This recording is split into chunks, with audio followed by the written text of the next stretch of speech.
Hi, this is Mike Furchess and my wife Mary Jane Furchess back with you for another episode of The Movie Guys. Glad that you're tuning in and checking us out. If you don't know already, you can go to Facebook at www.facebook.com/Wichita Movie Guys. That's spelled W-I-C-H-I-T-A Movie Guys. I want you to subscribe to our page, like us there, follow what's going on. That's the first place to get updates. And you can also subscribe to our YouTube page. I want to thank you again for what's happening. This may be one of the last couple of shows that we do with this, as I'm going to Wichita State University tonight to speak to the students there in the film school.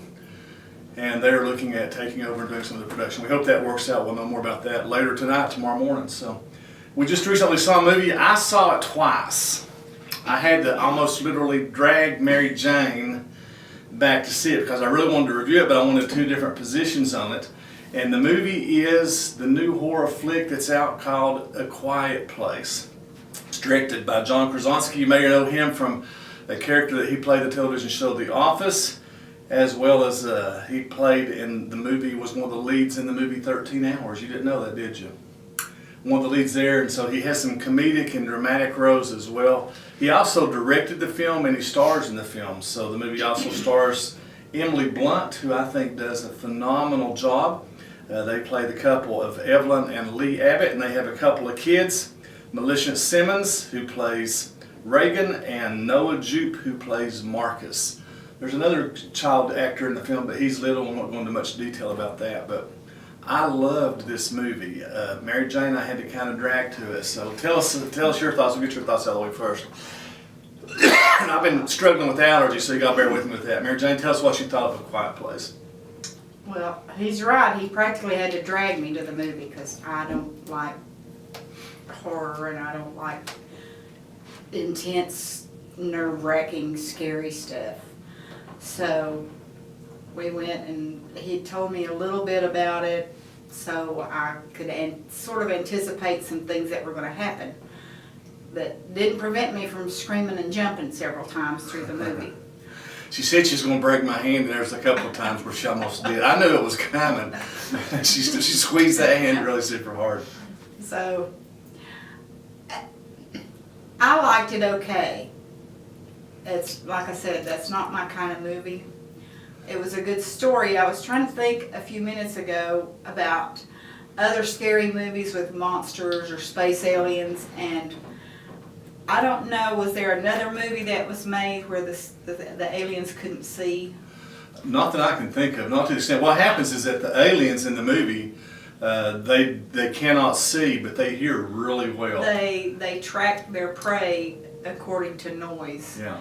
And so there was very little to none. Well, there was one section there, but very little oral or audible conversation in the movie. It's almost all sign language. All sign language. And the actors are predominantly silent all through the movie outside of the sign language, so there is some subtitling that you have to read. And I think, my personal belief is that added to the intensity of the movie. Yeah. There's one scene in particular.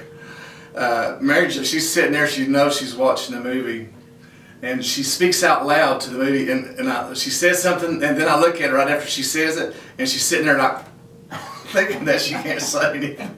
Do you remember that scene? Yeah. So I think they did a phenomenal job, and the story. It was a really good story as far as, what do you call those futuristic, scary, well, it wasn't really futuristic. We've been married for 40 years, so I still don't know what you're trying to think. Well, I don't either. It's just, the story was good. I thought the story was a really good story. I would say superior to most horror style movies. Yeah, there was a really good story to it. Yeah, the slashing, I don't like those at all. This had. But there's not that much of that really in that. Well, There's a bathroom scene where someone's giving birth to a baby, and that's more than I would say. But the previews kind of give that away. But besides that, there's not really hardly any blood and guts and gore. There wasn't any in that.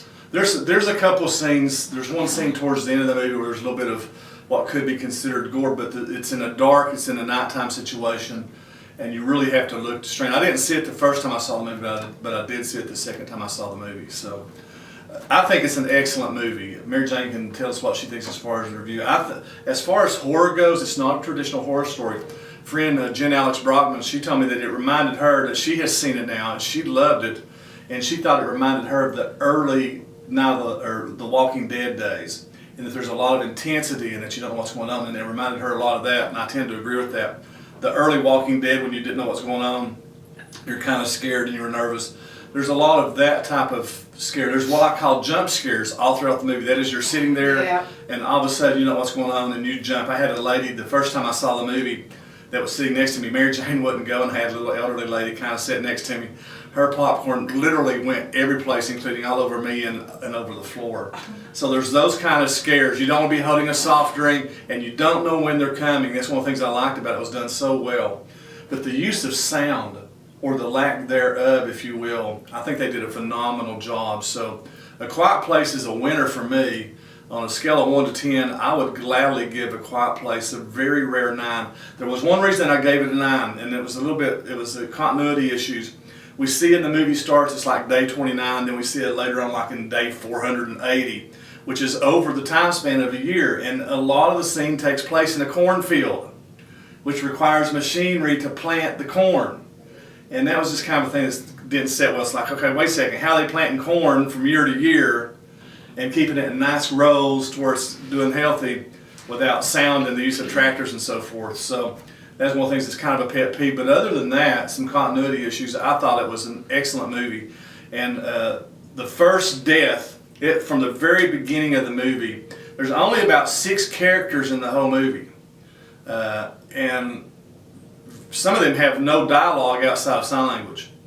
And so from the very get-go, expect to be chilled and frightened, but also expect to hear a good story. So on a scale of 1 to 10, I would give it a very deserving 9. Mary Jane, yourself?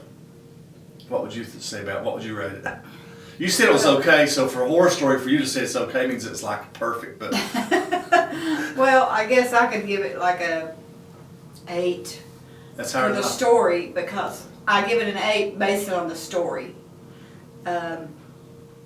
I thought the story was well developed, and I thought the actors did a great. I mean, imagine making a movie and having to sign everything and not speaking, and the action. I mean, you see the action and their feelings come through in their facial expressions. I'm getting chill bumps because Emily Blunt is phenomenal in the movie. She's really good. And it is as if she's living the story. There's a few scenes where she's frightened and scared, and I was literally shaking in my chair. And she couldn't yell. I mean, imagine being scared to the point of screaming as loud as you can, but not being able to, and just having to hold that in. Yeah, she was phenomenal. So great movie, Mary Jane's.